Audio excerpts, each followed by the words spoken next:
What's up, guys? The 2025 NFL season kicked off with fireworks. Patrick Mahomes and the Chiefs come in under pressure after a humiliating Super Bowl loss. And now everyone is asking, is Kansas City's dominance in the AFC West in danger? Without Rashee Rice, with an offensive line full of doubts, and rivals like the Chargers and Broncos reloaded, the Chiefs face an explosive start to the season against heavyweight opponents. The question is, will Mahomes keep ruling with ease, or is it time for a fall? And that's not all. Analysts are already pointing out serious flaws in the team and even questioning whether Mahomes can carry the squad once again. Will the Chiefs claim their 10th straight AFC West crown, or is the throne in jeopardy? Stick with me until the end because I'm going to show you the plays, the problems, and the controversies that could define the Chiefs' future. Let's get into the video. Tonight, this one from Brazil, an AFC West matchup when Justin Herbert and the Chargers face Patrick Mahomes and the Chiefs. The Chiefs look to put the blowout Super Bowl loss in the rear view, and they open the season as the favorites to win their AFC West for the 10th straight time, though many expect that fight to be tougher than years past with challenges from several teams in the West. RC, will the Chiefs win their 10th AFC West crown? Absolutely. I know y'all don't want me to come up here and say that they ain't. This is Patrick Mahomes and Andy Reid, y'all. This was a decision made by a team that had a playoff team. Alex Smith was a good quarterback, and they made a decision to go be great. And since then, that's all we've seen. And not only that, but they play in a Super Bowl game where they get embarrassed. And that embarrassment for them wasn't, let's stand pat, let's do exactly what we always do. It was, let's change things. Let's go fix a problem and make a problem an asset. And I talked to Xavier Worthy this week. He said Patrick Mahomes has been totally different this offseason. Say he's always dialed in. His sense of urgency is always high, but it's even higher. He said the way we played against the Chicago Bears in the last preseason game was an example of what we want to be. It's not about taking anything lightly. They don't feel like they're the three-time champion. They don't feel like they're a team that went to the Super Bowl last year. They're a team that got embarrassed and needs to prove who they are this season, and I expect them to do that. Dan? I took the Denver Broncos to win the division. A couple reasons why. Number one, I think the Broncos have the best offensive and defensive line combination in the conference. In conversation with Baltimore, I just think that's the best grouping. I think number two, this team went 10-7 last year with $89 million of dead cap space.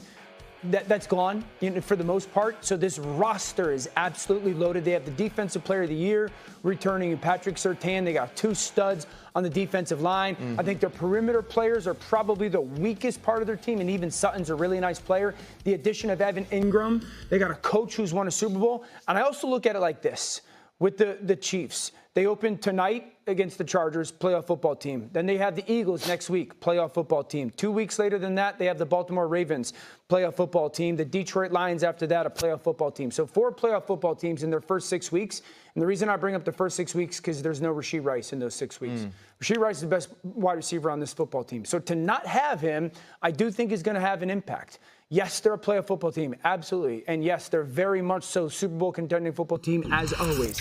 I just think the roster for the Raiders is the Broncos is so strong, and that first 6 weeks without Rice gives me a little hesitation for the Chiefs. I'm not with you. I'm with RC on this one. I think that you got to show me that you're an AFC West team that can knock off Patrick Mahomes and the Kansas City Chiefs. This man is 35-5 against the West in his career. That's insane. This complete domination. And then we also, and I'm going to bring this, but I understand your trepidation about them, even though I'm siding with RC on this one. I get it. The flip side to it, however, is that when I look at Kansas City, I'm thinking about that offensive line. 4 different dudes played left tackle for you last year. You got the draft this guy, Josh Simmons. He's a rookie is supposed to be protecting your blind side. Good luck with that. I'm not sold on it. A lot of people thought he'd go higher, too. I understand. And I understand. Only reason, injury? And I understand it, but I'm just saying a rookie is going to protect your blind side. I'm suspect on that, okay? He's going to have ups and downs like any other rookie will. That's just what I'm anticipating, okay? Tooney's gone. He's with the Chicago Bears now. We get that part, okay? Then I got to go back to the Super Bowl, and I'm remembering you being 0 for 5 with 5 sacks under pressure in the Super Bowl. I'm remembering the fact that Pro Football Focus has your offensive line ranked like 20th or lower. There's speculation that the offensive line might not, some people that think it's better, but there are others out there that think it's going to be worse. I don't know the answer to that question, but I know people think the Chiefs' offensive line will be worse than last year. You have people saying this right now. So what I'm saying to you is, I don't know how true that is. I'm just telling you what I read. My point is that in the end, what's been your kryptonite? Your offensive line and its ability to protect when it really, really counts. But that's in the playoffs. There's nothing to worry about during the regular season with Kansas City. They make it too interesting, these close games, and I get that part.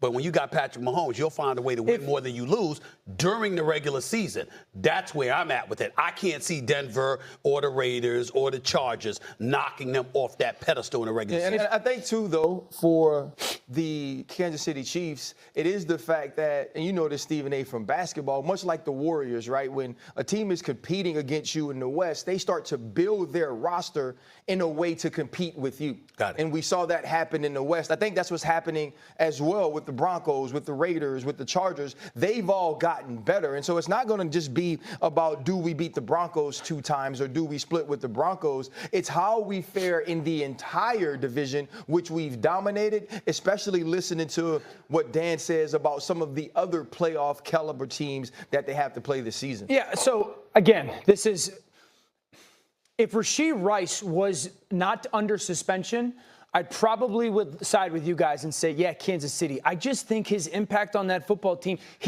How many of those early games are you expecting? And check this out, guys. If anyone thought life for the Chiefs would be easy in 2025, it's already clear that it won't. Mahomes is still a genius, but an exposed offensive line, the absence of Rashee Rice, and stronger rivals are putting Kansas City's dominance in check. On one side, we have the Chiefs trying to prove that the Super Bowl loss was just an accident. On the other, the Chargers, Broncos, and even the Raiders loading up to take down the king of the AFC West. The question is, can Mahomes still hold on to that crown, or will 2025 be the year of the fall? The truth is, the season has barely started and we already have more questions than answers.